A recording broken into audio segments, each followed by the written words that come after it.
ओम श्री सद्गुरुदेव भगवान की जय। अब तक हमने पहले 10 श्लोक प्रथम अध्याय के डिस्कस किए। अब हम 11 से 15 श्लोक तक डिस्कस करेंगे।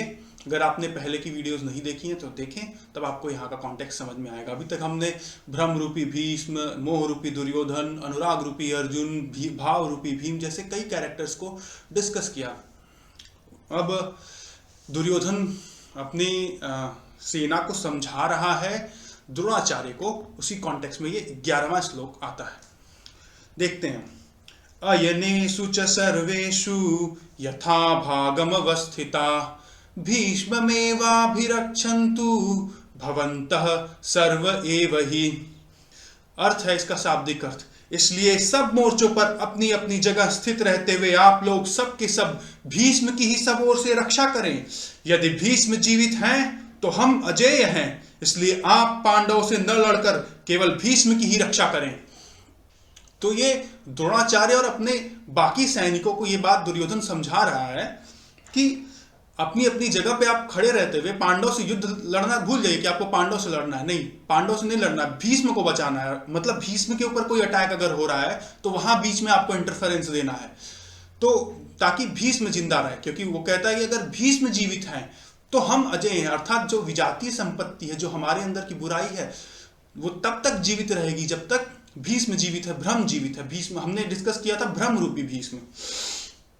तो जब तक भ्रम है तब तक ये विजातीय प्रवृत्तियां खत्म नहीं हो सकती, ऐसा दुर्योधन कह रहा है, मोह रूपी दुर्योधन। अब हम इस बात को समझने की कोशिश करते हैं कि भीष्म की क्या इंपॉर्टेंस है यहां पर। तो आप ध्यान से देखेंगे कि तो एक तरफ भीष्म के ही जीवित रहने से कौरव सेफ हैं, कौरव जीते नहीं जा सकते भीष्म के जीवित रहने से। यानी भीष्म के पास इतनी पावर है कि ये पूरी कौरव, पूरी विजातीय प्रवृत्ति, पूरी बुराई को खुद प्रोटेक्ट कर सकता है। लेकिन इस भ्रम को, इस भीष्म को कौन प्रोटेक्ट कर रहा है? बाकी विजातीय प्रवृत्तियां।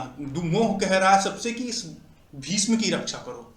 तब ये समझने की बात है क्या कि ये कौन सी चीज है कि जो खुद की रक्षा तो नहीं कर पा रही है, लेकिन उसकी वजह से बाकियों की रक्षा हो रही है। बाकियों को रक्षा दे रहा है पर अपनी रक्षा नहीं कर पा रहा है वो। ये अजब सा कैरेक्टर है। तो भ्रम ही भीष्म है। भ्रम का मतलब क्या होता है? वास्तव में इस संसार में जो हमारी इच्छाएं हैं यही भ्रम है। जो आप अनंत तरीके की इच्छाएं करते हो, ऐसा हो जाए, मुझे वो मिल जाए, पैसा मिल जाए, धन दौलत संपत्ति परिवार, जो भी इच्छा करते हो आप, ये भ्रम ही है आपका। ये आपकी जो इच्छाएं हैं यही भ्रम है कि ऐसा हो जाएगा। जैसे फॉर एग्जाम्पल हमारा परिवार है। मैं आपसे इसके माध्यम से ये बिल्कुल नहीं कह रहा हूं कि परिवार छोड़ दें, अपने माता पिता के साथ रहें, उनका सम्मान करें, सेवा करें, अपने भाई बहनों को उचित सम्मान दें, ढंग से परिवार में जिए, ये बहुत जरूरी है, ये कहना नहीं है। लेकिन मैं एक कॉन्टेक्स्ट समझा रहा हूं, बस इतना समझने की अभी कोशिश करें कि आप परिवार में रहते हैं, आपने मान रखा है कि ये मेरे भैया हैं, ये मेरी छोटी बहन है, ये मेरी बड़ी बहन है, ये मेरी दादी हैं, ये मेरे दादाजी हैं। आपने मान ही तो रखा है। क्या कहीं से भगवान ने ठप्पा लगा के दिया है कि हाँ भाई बताओ यही तुम्हारे दादाजी है? कोई प्रूफ है आपके पास?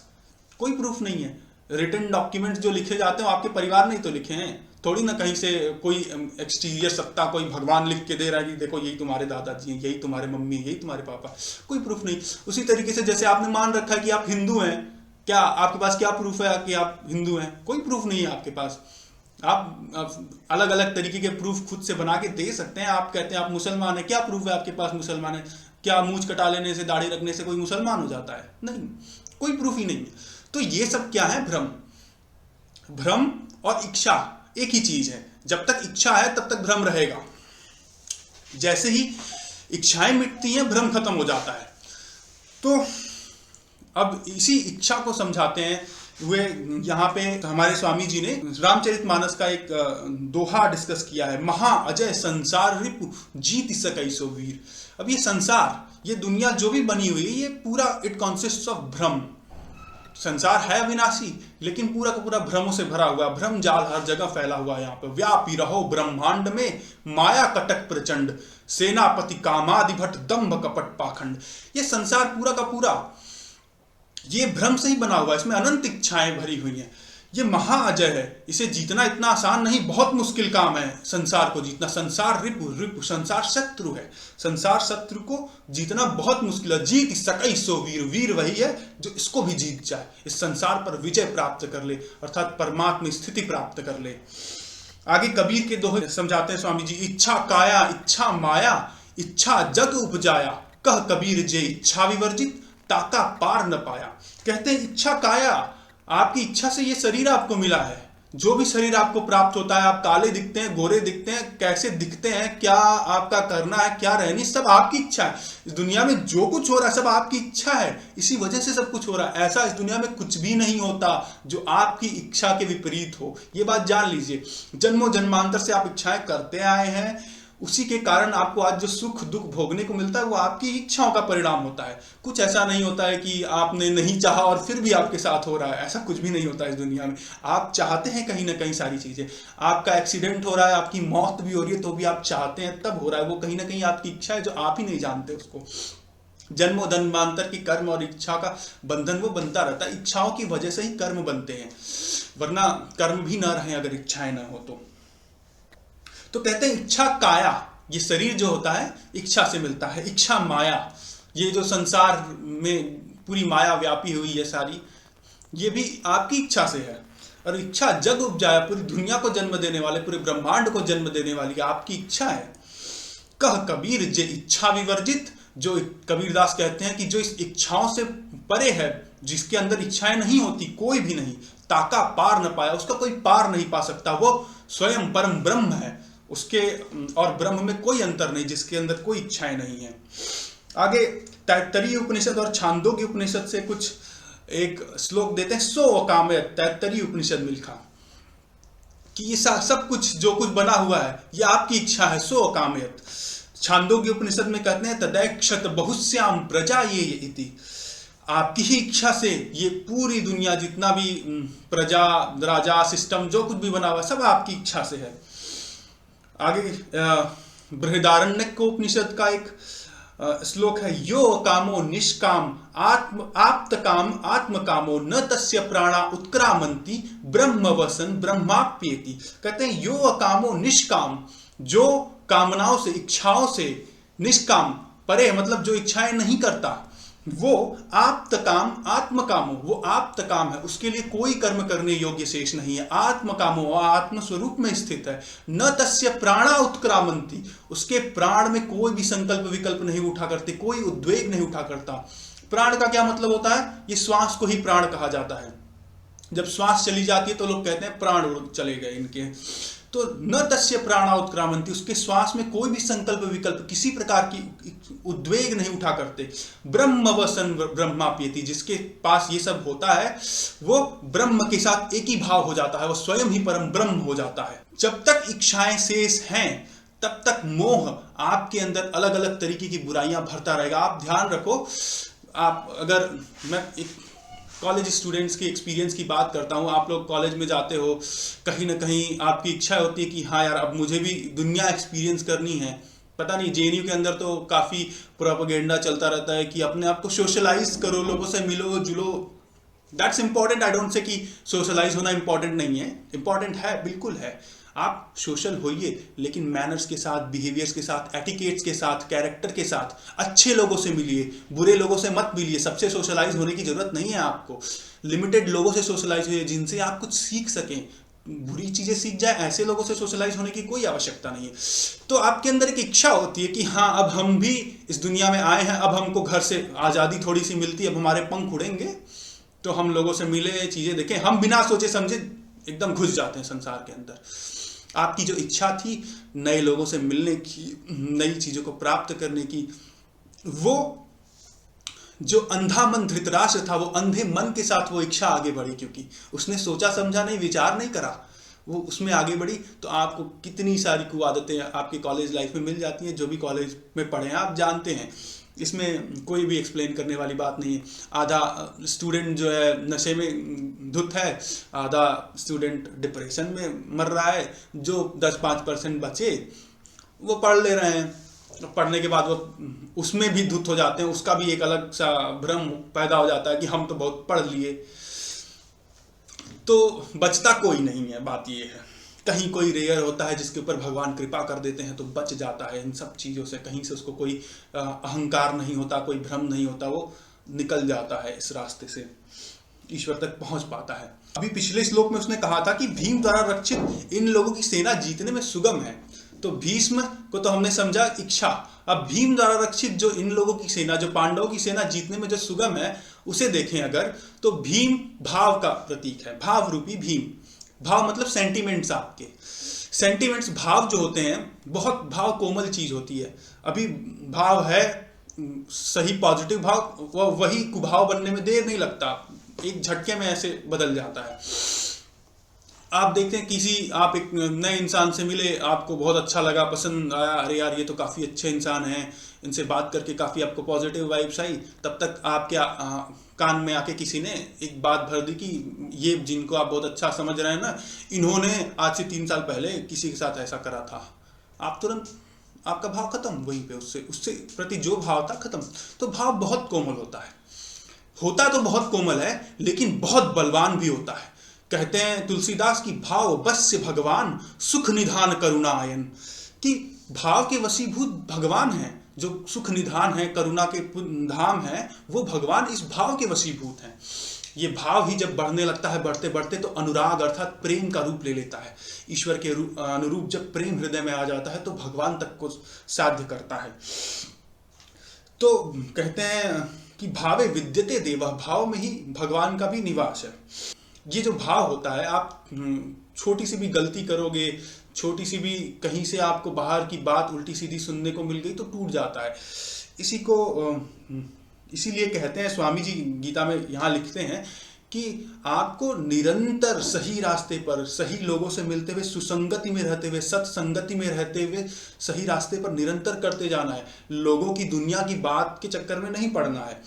तो महर्षि पतंजलि का एक योग दर्शन से सूक्त लिखते हैं कि स तु दीर्घ काल नैरंतर्य सत्कारा सेवितो दृढ़ भूमि। स तु दीर्घ काल नैरंतर्य, वह जो दीर्घ काल तक, बहुत समय तक, नैरंतर्य निरंतर, सत्कार के साथ। सत्कार किसका करना है? आपके, अब मैं इस कमरे में अकेला हूं, मैं किसका सत्कार करूंगा? मेरे पास कोई नहीं मिलने जुलने को, किसका सत्कार करूंगा? मैं स्वयं का सत्कार करूंगा। अपना आदर करना, अपने आप को अच्छा बनाना, सही रास्ते पर चलाना। जब आप सारे काम सही करते हो, अपने आप की दिनचर्या सही रहती है, तो ये आपका ही सत्कार होता है। आपको एक अपनी ही नजरों में एक बड़ा पद मिलता है, ये सत्कार होता है। अपनी आप की सेवा करना, अपने आत्मा की सेवा करना, भजन करना, उससे आत्मा तृप्त होती है। तो सत्कारा सेवितो, सेवितो किसकी सेवा करनी है? अपनी सेवा करनी है, अपनी आत्मा की सेवा करनी है, गुरु महाराज की सेवा करनी है। सत्कारा सेवितो दृढ़ भूमि, दृढ़ हो पाता है निरंतर श्रद्धा भाव के द्वारा। जो श्रद्धा भाव और सेवा के साथ जो कार्य किया जाता है, वही जो है, वही साधन दृढ़ हो पाता है, वही काम सफल हो पाता है। जो काम सत्कार के साथ किया जाए और सेवा के साथ किया जाए। अहंकार के साथ किया जाने वाला, दुर्भाव के साथ किया जाने वाला कार्य कभी पूर्ण नहीं होता है। अब चलते हैं हम 12वें श्लोक पे। तस्य संजनयन हर्षम कुरु वृद्धः पितामह, सिंहनादं विनद्योच्चैः शंखं दध्मौ प्रतापवान। अर्थ क्या आता है? इस प्रकार अपने बलाबल का निर्णय लेकर शंख ध्वनि हुई। तो अब ये शंख ध्वनि क्या है, इसे समझते हैं। शंख ध्वनि, जितने भी आपके अंदर की ये वृत्तियां हैं, जो भी अंदर के हमारे गुण हैं, इनका उद्घोष है कि ये गुण आपको क्षेत्र क्षेत्र के युद्ध में, आपके अंदर के अच्छाई और बुराई के बीच जो वॉर चल रहा है, उसके बीच क्या देंगे। कोई कुछ पॉजिटिव देगा, कोई कुछ नेगेटिव देगा। अब इन सब ने अपना अलग अलग शंख बजाया और बताया कि हम क्या क्या देने वाले हैं। सबसे पहले पितामह भीष्म ने बजाया। कैसा बजाया? सिंहनाद के समान भयप्रद शंख बजाया। तो ये जो भ्रम रूपी भीष्म है, ये एक प्रकृति के वस्तुतः विजातीय प्रवृत्ति का द्योतक है। तो जब भ्रम रूपी भीष्म विजयी होगा आपके अंदर, भ्रम जब बढ़ेगा तो आपको क्या मिलेगा? सिंहनादम विनद्योच्चय, भय, डर देता है। जैसे जितनी ज्यादा आपके अंदर इच्छाएं आती जाएंगी, उतना ज्यादा आप डरते जाएंगे। ये तो प्रत्यक्ष ही आपने कई बार अनुभूत किया होगा। जब भी आपके अंदर कोई एकदम स्ट्रांग डिजायर, किसी चीज में आसक्ति, जो इसको डीप अटैचमेंट कहते हैं, कोई आसक्ति, एकदम स्ट्रांग डिजायर हो जाता है जब किसी चीज को लेकर के, तो आप उतना ही डरने लगते हैं कि अरे होगा कि नहीं होगा, होगा कि नहीं होगा, होगी नहीं होगा, ये ऐसा चीज कहीं उल्टा ना हो जाए। अब देखते हैं अगला श्लोक। ततः शंखाश्च भैर्यश्च पड़वानक गोमुखा सहसैवाभ्यहन्यन्त सशब्दस्तु मूलोऽभवत्। तो अर्थ समझते हैं। तदनंतर अनेक शंख, नगाड़े, ढोल और नरसिंहादि बाजे एक साथ ही बजे, उनका भी शब्द बड़ा भयंकर हुआ। उसके बाद बहुत सारे जो है कि शंख, नगाड़े, ढोल, ये सारी चीजें बजी। सबका स्वर जो था भयंकर, मतलब डरावना था। जितने भी विजातीय प्रवृत्ति हैं वो आपको क्या दे सकते हैं? सिर्फ और सिर्फ डर। जब भी विजातीय प्रवृत्ति, बुराई बढ़ेगी, आपको क्या मिलेगा? डर। डर के अलावा कोई चीज नहीं मिलेगी जब भी। इसीलिए आप देखे होंगे बहुत अमीर लोग जो होते हैं, बहुत गलत रास्ते पे जाने वाले लोग जो होते हैं, डरते बहुत हैं, एकदम डर डर के जी रहे हैं। डर अमीर लोगों का इसलिए मैं नाम ले रहा हूँ कि डर डर के जी रहे हैं, क्योंकि आखिरकार उनके पास भी सद्गुण तो होते नहीं है। सांसारिक संपत्ति होती है और मन में अवगुण भरा ही होता है। मन में तो भाई सबके अंदर बहुत विकार, अनित्य विकार भरे हुए हैं। अच्छे अच्छे साधु महात्मा के अंतःकरण की बात जाकर पूछो, वो बताएंगे इतने अवगुण भरे हुए, इतने अवगुण भरे हुए कि वो परेशान है, उससे नहीं खत्म होते। तो अमीर हो कितना भी, अवगुण तो रहेगा ही रहेगा।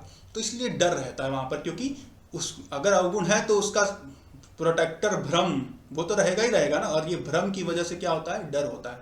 तो भ्रम उठा के फेंक दो तो आपका सब कुछ ही खत्म हो जाए। ना कोई किसी चीज का डर रह जाएगा, ना कोई बुराई आपके अंदर रह जाएगी, सब कुछ खत्म हो जाएगा। तो बहिर्मुखी विजातीय प्रवृत्ति सफल होने पर मोहमयी बंधन और घना कर देती है। कहते हैं विजाती बहिर्मुखी प्रवृत्ति। अच्छा, इस चीज को समझ लेते हैं एक बार को। बहिर्मुखी प्रवृत्ति और अंतर्मुखी प्रवृत्ति, दो प्रवृत्तियां होती हैं। प्रवृत्ति मतलब क्या होता है? किसी जगह लग जाना, ठीक है, कि हम एक काम करने लगे, हम पढ़ाई में प्रवृत्त हो गए, हम गीता पढ़ने में प्रवृत्त हो गए, मैं वीडियो बनाने में प्रवृत्त हो गया, मतलब लग गया इस काम में। तो अंतर्मुखी प्रवृत्ति और बहिर्मुखी प्रवृत्ति। अंतर्मुखी मतलब इंट्रोवर्ट नहीं, introvert extrovert that's different thing. इसका एक्चुअल एक्सप्लेनेशन होता है बहिर्मुखी प्रवृत्ति, अर्थात आप अपने अंदर, अपने अंतःकरण की चीजें, अपने हृदय में क्या चल रहा है, आपके दिमाग में क्या चल रहा है, इन चीजों को छोड़कर दुनिया में क्या चल रहा है, इस चीजों को देख रहे हैं। नॉर्मली आप क्या करते हैं? नॉर्मली हम सब की प्रवृत्ति किधर रहती है? बहिर्मुखी रहती है। हम सब बाहर ही देखते रहते हैं, अंदर हम कभी नहीं देखते कि हम क्या सोच रहे हैं, हम क्या कर रहे हैं, क्या वो मॉरली करेक्ट है या नहीं, वो होना चाहिए या नहीं। इस बात पे हम बहुत कम सोचते हैं। मतलब बहुत कम समय के लिए अंतर्मुखी होती है हमारी प्रवृत्ति, मतलब होती है। अंतर्मुखी प्रवृत्ति मतलब कि हम अपने आप को सिर्फ देख रहे हैं, 24 घंटे अपने आप को देख रहे हैं कि हम, हमारे दिमाग में क्या चल रहा है, हमारे दिल में क्या चल रहा है, हम क्या इच्छा कर रहे हैं, हमारे हाथ पैर क्या कर रहे हैं, हमारा कान क्या सुन रहा है। ये सारी बातें अपने आप को देखना, अपने अंतःकरण को देखना अंतर्मुखी प्रवृत्ति होती है। अर्थात आप अपने अंदर प्रवृत्त हो गए और अपने बाहर उसको छोड़ के, इन चीजों को छोड़ करके बाहर देखना। फॉर एग्जाम्पल, मैं गया बाहर घूमने निकला, आपकी आंखें बाहर पेड़ों को देख रही हैं, लोगों को देख रही हैं, आप उनके बारे में सोच रहे हैं, अरे ये आदमी ऐसा, अरे ये जानवर की, जैसे यहाँ जेएनयू में दिखते रहते, तो मैं बता रहा हूँ जानवर का पैर टूट गया तो आप देखिए, ये भी बहिर्मुखी प्रवृत्ति है, बाहर ही ले जा रही है आपको। तो प्रवृत्तियां दो तरीके की होती हैं, बहिर्मुखी और अंतर्मुखी। जो बहिर्मुखी प्रवृत्ति होती है वो हमेशा हमेशा विजातीय प्रवृत्ति को ही ज्यादातर विजयी बनाती है। ऐसा जरूरी नहीं कि इसमें सजातीय प्रवृत्ति विजयी नहीं हो सकती। बहिर्मुखी प्रवृत्ति अधिकतर और अधिकतर समय में विजातीय प्रवृत्ति को ही सबल बनाती है आपके अंदर। अर्थात आप जब तक बाहर देखेंगे आपके अंदर बुरी चीजें ही भरेंगी। हालांकि एक जगह ऐसी भी होती है जहां पर ये बहिर्मुखी प्रवृत्ति भी आपके लिए बुराई नहीं अच्छाई बढ़ाती है, वो होता है सत्संग। सत्संगति दुर्लभ संसारा निमिष दंड भरी एकौ बारा। ये सत्संगति जो होती है दुर्लभ होती है संसार में। तुलसीदास जी कहते हैं निमिष दंड भरी एकौ बारा, कि समय के 1000वें हिस्से के बराबर, 1 सेकंड के 1000वें हिस्से के बराबर के समय के लिए भी अगर आपको सत्संगति मिल रही है तो भगवान की बहुत बड़ी कृपा है। सत्संगति दुर्लभ संसारा, दुर्लभ है, नहीं मिलती, कहीं सत्संगति आपको मिलेगी ही नहीं। लेकिन अगर सत्संगति मिल रही है तो यही बहिर्मुखी प्रवृत्ति सजातीय प्रवृत्तियों को, आपके अंदर अच्छाई को बढ़ाने वाली हो जाती है। लेकिन अधिकतर समय ये बहिर्मुखी प्रवृत्ति संसार में जब तक रहती है तब तक ये बुराई को ही, अर्थात विजातीय प्रवृत्तियों को ही बढ़ाती है। फिर दूसरी होती है अंतर्मुखी प्रवृत्ति। अंतर्मुखी प्रवृत्ति जब तक है तब तक अगर अंतर्मुखी प्रवृत्ति को हम चेतन होकर अर्थात ध्यान देकर समझें, समझने के लिए देखें कि हमारे अंदर क्या चल रहा है, अर्थात आप मान लीजिए अगर आप अपने अंदर देख रहे हैं कि हाँ मैं ये सोच रहा हूँ, मैं क्या कर रहा हूँ, पर आपको इस बात से कोई फर्क नहीं पड़ता कि आप क्या आप जो सोच रहे हैं वो गलत है या सही, इस बात पर आप विचार नहीं कर रहे हैं, अर्थात आप चेतन नहीं, आप मतलब साक्षी भाव में नहीं, समझना नहीं चाह रहे हैं कि अंदर चीजें क्या चल रही है, उसको सॉल्व नहीं करना चाह रहे हैं, तब तक तो अंतर्मुखी प्रवृत्ति भी किसी काम की नहीं है।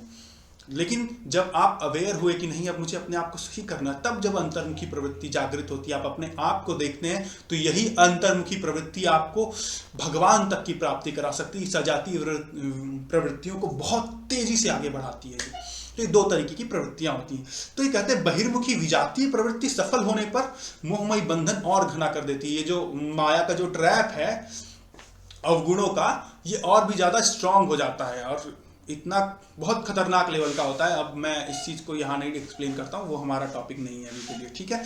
अब इसके बाद पुण्यमयी प्रवृत्तियों की ओर से घोषणाएं हुई, जिसमें सबसे पहली घोषणा भगवान श्री कृष्ण की है। स्वयं भगवान श्री कृष्ण आए हैं घोषणा करने। क्या देते हैं वो कि अगर तुम इस योग के पथ पर, इस सही रास्ते पर चलोगे तो तुम्हें क्या मिलेगा।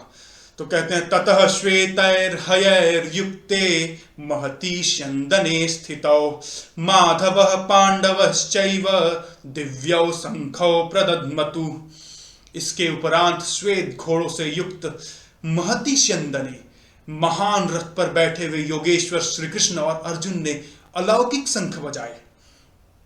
समझने की कोशिश करते हैं कि क्या इसका हम कॉन्टेक्स्ट अपने लिए क्या निकाल सकते हैं। इसके उपरांत श्वेत घोड़ों से युक्त, श्वेत घोड़े जिनके अंदर लेश मात्र भी कालिमा दोष नहीं है। श्वेत मतलब एकदम निर्मल निर्लेप, ऐसा पुरुष जिसके अंदर कोई भी बुराई नहीं है। श्वेत घोड़ों से युक्त भगवान श्री कृष्ण है, वो उनके अंदर कोई बुराई नहीं है, श्वेत घोड़ों से युक्त है वो, इसलिए अर्थात सदगुरु। भगवान श्री कृष्ण का मतलब होता है सदगुरु। तो सदगुरु अब घोषणा करते हैं, क्योंकि हमारे परमहंस महाराज बताते हैं सदगुरु, भगवान और माया तीनों हर जगह होते हैं। तो आपके हृदय में भी जब ये युद्ध आरंभ होता है तो वहां सदगुरु रहते हैं। बिना सदगुरु की प्राप्ति के ये युद्ध आरंभ हो ही नहीं सकता। तो चूंकि हैं तो वो भी अपनी घोषणा कर रहे हैं एक तरफ से, ठीक है। तो श्वेत घोड़ों से युक्त अर्थात ऐसे पुरुष, भगवान श्री कृष्ण वो सदगुरु ऐसे पुरुष हैं जिनके अंदर कोई कमी नहीं, एकदम परफेक्ट पर्सन है, कहीं भी 1% कोई रत्ती भर भी कोई बुराई नहीं उनके अंदर। महती स्यन्दने, महान रथ पर बैठे हुए। महान रथ क्या है भाई? कौन सा ये महान रथ है जिसके ऊपर भगवान श्री कृष्ण बैठे हुए हैं? ये शरीर ही वो महान रथ है जिसके ऊपर भगवान श्री कृष्ण, भगवान वो सदगुरु राज करता है, आकर इसके ऊपर अधिकार कर लेता है अपना। जब अधिकार पूर्णतया हो जाता है इस शरीर के ऊपर तो यही शरीर ईश्वर का हो जाता है। जैसे भगवान राम, भगवान श्री कृष्ण जन्मे भगवान नहीं थे, वो भी बाद में चल के भगवान बने। आपको एक स्टोरी पढ़ के समझ में नहीं आता है कि ये कैसे, ये लगता है कि भगवान पैदा हुए थे। ऐसा कुछ नहीं हुआ था कि भगवान राम पैदा हुए तो भगवान, या भगवान श्री कृष्ण पैदा हुए थे, या बुद्ध हुए तो पैदा तो भगवान थे। कोई पैदा होते से भगवान नहीं होता। समय में आगे चल करके उन्हें प्राप्ति हो जाती है, और वो किसी को जल्दी हो जाती है, किसी को लेट होती है। तो जब प्राप्ति हो जाती है तो वो भगवान बन जाते हैं। तो महान रथ पर, ये महान रथ कौन सा है? ये शरीर ही महान रथ है जिसके ऊपर वो राज्य कर रहे हैं। क्योंकि शरीर के ही अंदर तो ये सारी लड़ाई हो रही है। तो महान रथ पर बैठे हुए योगेश्वर श्री कृष्ण और अर्जुन। योगेश्वर श्री कृष्ण कौन है? सदगुरु। बिना सदगुरु के प्राप्ति के ये भजन शुरू ही नहीं होता है, पहली बात। तो अगर आपको ये भक्ति चाहिए, अगर आपको इस गीता के पथ में प्रवृत्त होना है, तो सबसे पहले सदगुरु की प्राप्ति होनी चाहिए। भगवान राम सबरी के पास जाते हैं नवधा भक्ति बताने, तो सबसे पहले कहते हैं कि प्रथम भगति संतन कर संगा। सबसे पहले संतों का संग करना पड़ेगा। जब संतों का संग आप करेंगे तो आपको सदगुरु की प्राप्ति होगी। तो जब सदगुरु मिलेंगे तभी, तो सदगुरु मिले जाहि जिमि संशय भ्रम समुदाय। तो सदगुरु के मिलने पर सारे संशय और भ्रम के जितने भी बुराई हमारे अंदर बैठी होती है सब चली जाती है उनकी कृपा से। तो श्री कृष्ण और अर्जुन भी उसी रथ पे सवार है। अर्जुन का ही वो शरीर, अर्जुन मतलब अनुराग रूपी अर्जुन। तो ये जो हमारे अंदर सजाती प्रवृत्ति का क्षेत्र है उसके अंदर कौन है? अर्जुन भी है। वो इसी शरीर रूपी रथ में ही वो भी है, ठीक है। तो अब यहां पर ने भी अलौकिक शंख बजाए। तो माधव पांडवश्चैव दिव्यो शंखो प्रदद्मतु, दिव्य शंख है, दिव्य शंख बजाए। अलौकिक का अर्थ है लोकों से परे। अब ये लोक क्या है? टोटल 3 लोक होते हैं, ठीक है। जो हमारा मैंने पहले बताया था कि 3 प्रकार के शरीर होते हैं, ये 3 शरीर ही 3 लोक हैं। तो सूक्ष्म शरीर, स्थूल शरीर और कारण शरीर। इन लोकों से परे, इन तीनों से परे जो ईश्वर है उसको प्राप्त कराने की घोषणा करते हैं भगवान श्री कृष्ण कि ये आत्मा का क्षेत्र, शरीर मन का क्षेत्र और जो स्थूल ये शरीर का क्षेत्र है, इन तीनों से पार जो पार ब्रह्म अविनाशी है। आपकी आत्मा है ब्रह्म का ही अंश, लेकिन ब्रह्म नहीं, ब्रह्म का अंश है, स्वयं ब्रह्म भी है, पर भगवान तो नहीं है ना। तो इन तीनों से परे जो चौथा क्षेत्र है, अलौकिक जिसको कहा जाता है, वो भगवान है। कहते हैं इन तीनों से पार करके मैं तुम्हें, इन तीनों से निकाल के तुम्हें भगवान तक पहुंचा दूंगा। ये भगवान श्री कृष्ण की घोषणा, इसलिए दिव्यो शंख, अलौकिक शंख है वो। अगला श्लोक देखते हैं।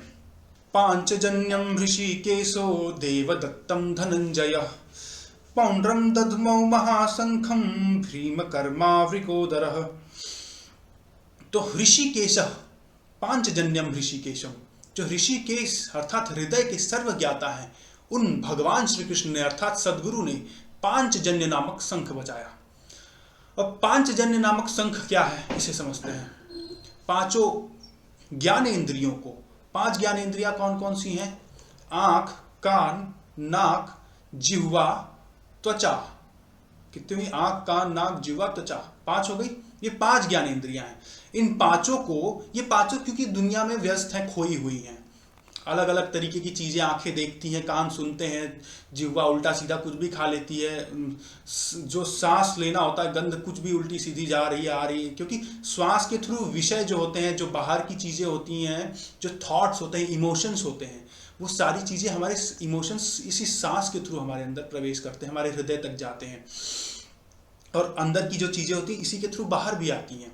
अगर आप सांस ना लो, सांस रोक लो, तो सामने अगर कोई इंसान आपके ऊपर चिल्ला रहा है या कोई थॉट, कोई विचार आपके अंदर भेजने की कोशिश कर रहा है, तो उतना इन्फ्लुएंस नहीं कर पाएगा आपको अगर आप अपनी सांसों को रोक ले, क्योंकि सांस के थ्रू ही डर, जो प्रेम, जितने तरीके के इमोशंस होते हैं वो सारे इसी श्वास के ही थ्रू जाते हैं हमारे अंदर। तो कहते हैं 5 ज्ञानेंद्रियों को पंच तन्मात्राओं, ये जो 5 तरीके से संसार में भटकी हुई हैं, कैसे पंच तन्मात्राएं क्या है इसे समझते हैं। आंख का रस है देखना, तो इसे कहते हैं रूप, रूप देखना चाहती है, तो इसका रस है, तन्मात्रा बोलते हैं रूप। फिर कान का है सुनना, सुन क्या सकते हो? शब्द, अलग अलग तरीके की लोग चीजें बोलते हैं। शब्द वैसे एक प्रश्न है, उसे हम देखेंगे कि क्या होता है शब्द, पर शब्द। नाक का क्या होता है? सूंघना, गंध। जिह्वा का काम क्या होता है? खाना, रस प्राप्त करना, रस। और त्वचा का काम क्या होता है? स्पर्श करना, तो स्पर्श इसका। इन 5 तरीकों से हम अलग अलग तरीके के विषयों को देखते हैं। तो कहते हैं भगवान श्री कृष्ण की घोषणा कि इन 5 तरीकों से, शब्द, स्पर्श, रूप, रस और गंध, इन 5 को संसार से समेटकर मैं परमात्मा के अनुरूप ढाल दूंगा। ये भगवान श्री कृष्ण की घोषणा है कि शब्द, स्पर्श, रूप, रस और गंध, अर्थात शब्द मतलब सुनोगे तो ईश्वर के अनुरूप, स्पर्श करोगे तो ईश्वर के अनुरूप, रूप देखोगे तो ईश्वर का, रस प्राप्त करोगे तो ईश्वर का, गंध प्राप्त करोगे तो ईश्वर की। भगवान श्री कृष्ण कहते हैं ये 5 को मैं घुमाकर स्टोनमुखी कर दूंगा, अपने शरण में ले लूंगा, अपने जन भक्त की श्रेणी में ढाल दूंगा, तुम्हें अपना भक्त बना लूंगा। भगवान श्री कृष्ण ये घोषणा करते हैं। देवदत्तम धनंजय, दैवी संपत्ति को अधीन करने वाला अनुराग ही अर्जुन है। देवदत्तम अर्थात कि दैवी संपत्ति को तुम्हारे अधीन कर दूंगा, अर्थात अनुराग ये कहता है अगर आपके अंदर अनुराग होगा तो जो दैवी संपदा है, अर्थात जितनी भी अच्छे गुण है, सद्गुण है, वो आपके अंदर आते रहेंगे, आते रहेंगे। अनुराग अर्थात अनुकूल राग, ईश्वर के अनुरूप प्रेम। तो फिर अगला, पौंड्रम दध्मौ महाशंखम भीम कर्मावृकोदरः, भयानक कर्म वाले भीमसेन ने पौंड्र अर्थात प्रीति नामक महाशंख बजाया। अब भीम कौन है? भाव रूपी भीम। कौन सा शंख बजा रहा है? पौंड्र अर्थात प्रीति, मतलब जहां भाव लगा आपका, किसी एक बार ईश्वर में भाव आया, मैंने बताया भाव जो होता है आता जाता रहता है, टूटता रहता है, बनता रहता है, लेकिन एक बार अगर आपका ईश्वर के अनुरूप भाव आया तो वहीं प्रीति लगा लो कि नहीं, अब मैं इसे नहीं टूटने दूंगा, नहीं टूटने दूंगा। तो जब ये प्रीति रहती है तो ये बढ़ते बढ़ते अनुराग का रूप ले लेती है, अर्थात प्रेम हो जाता है भगवान से। तो ये भयानक कर्म वाले भीमसेन ने भयानक कर्म क्यों कहा? क्योंकि जब ये प्रीति आती है उस वक्त अपने हृदय में एकदम डर, भय, ये राजसी गुण है एक्चुअली, ठीक है। उस वक्त एकदम हृदय में बहुत भय समाया रहता है और उस वक्त वो साधक कर्म करता है, अर्थात कर्म करना मतलब आराधना, ईश्वर की आराधना। इसलिए वो भयानक कर्म, क्योंकि उस वक्त बहुत डर मन में बैठा रहता है जब ये स्थिति होती है हृदय में। तो भयानक कर्म वाले भीमसेन ने कि भयानक स्थिति में कर्म करा। पौंड अर्थात प्रीति नामक शंख बजाया। क्या दिया आपके हृदय को? भाव ने प्रीति दी, किसी के अनुरूप, ईश्वर के अनुरूप प्रेम दिया, ईश्वर में आपका विश्वास जोड़ा जा करके। तो ये सारी चीज इस श्लोक में डिस्कस हुई। आज के लिए 15 श्लोक यहीं पूरा होता है। आपसे मिलते हैं अगली वीडियो में। तब तक के लिए गीता पढ़ते रहिए और समझने की कोशिश करिए। वैसे तो मैं आपको एक बात बताऊं कि मैं आपको कितना भी ये गीता पढ़ा दूं, समझा दूं, इससे कोई फायदा नहीं होने वाला है, क्योंकि आप इसे अपनी लाइफ में इंप्लीमेंट नहीं कर पाओगे। That's for sure. आप कितना भी कोशिश कर लो, कोशिश करके देख लेना। मैं ये नहीं कहता कोशिश मत करो, कोशिश बिल्कुल करो, कोशिश करना अच्छी बात है, लेकिन होगा नहीं। होता वो योग के स्टेप्स के अकॉर्डिंग ही, अगर आप नवधा भक्ति समझोगे तो उससे आपको थोड़ा सा ज़्यादा ओवरव्यू मिलता है कि कैसे आपको करना चाहिए। तो प्रथम भक्ति संतन कर संगा, पहले आपको किसी सद्गुरु की शरण प्राप्त करनी होगी, फिर वो सद्गुरु आपसे सेवा लेगा, आपको उनके अनुरूप भाव रखना पड़ेगा। तो धीरे धीरे धीरे जा करके ये सारी चीज़ अपने हृदय में आ जाती है, क्योंकि इन चीज़ों को समझ लेने से कोई फायदा नहीं है। हमारे पूज्य श्री परमहंस ब्रह्मचारी जी महाराज ने अपने मानस बोध में लिखा है कि अगर आपके आगे हम बहुत सारे मीठे मीठे फल रख दें और आप उन फलों को खाएं नहीं और उनकी रोज रोज प्रशंसा करते रहें, अरे बहुत बढ़िया फल है, बहुत बढ़िया फल है, तो इसका कोई अर्थ निकलता है क्या कि बहुत बढ़िया फल है, बहुत बढ़िया फल है और आप फल खा ही नहीं रहे? नहीं ना। तो उसी प्रकार से ये जो गीता का ज्ञान आप प्राप्त तो कर लेंगे, जान तो लेंगे, प्राप्त नहीं कर लेंगे, जान तो लेंगे, पर उसे अपनी लाइफ में इम्प्लीमेंट कैसे करना है वो आप नहीं कर पाएंगे, अर्थात उसे ग्रहण करना अपने हृदय में। तो ग्रहण करने में कौन मदद करेगा? एक सद्गुरु करेंगे। वो मैं उतना तो नहीं करवा सकता आपसे। तो इसीलिए संतों की सेवा करें, सद्गुरु की खोज के चक्कर में ना पड़ें, संतों की सेवा करें, इष्ट के अनुरूप भाव रखें। जिस दिन भगवान की किसी एक दिन आपके ऊपर नज़र जरूर पड़ जाएगी और तुम आपके अंदर जिस दिन भाव सही देखेंगे, भगवान अपने आप आपको खींच के बुला लेंगे अपने पास कि हाँ अब आ जाओ, तुम्हें गुरु के प्राप्त होने का समय हो गया है। आप विश्वास मानिए, आपको गुरु खोजने की जरूरत नहीं, गुरु स्वयं आपको खोज लेंगे। बस आप अनुकूल भाव रखिए, सबसे प्रेम रखिए, श्रद्धा रखिए, जो काम कर रहे हैं उसको पूरी जिम्मेदारी से, भाव के साथ, प्रेम के साथ करिए। ओम श्री सद्गुरुदेव भगवान की जय। धन्यवाद।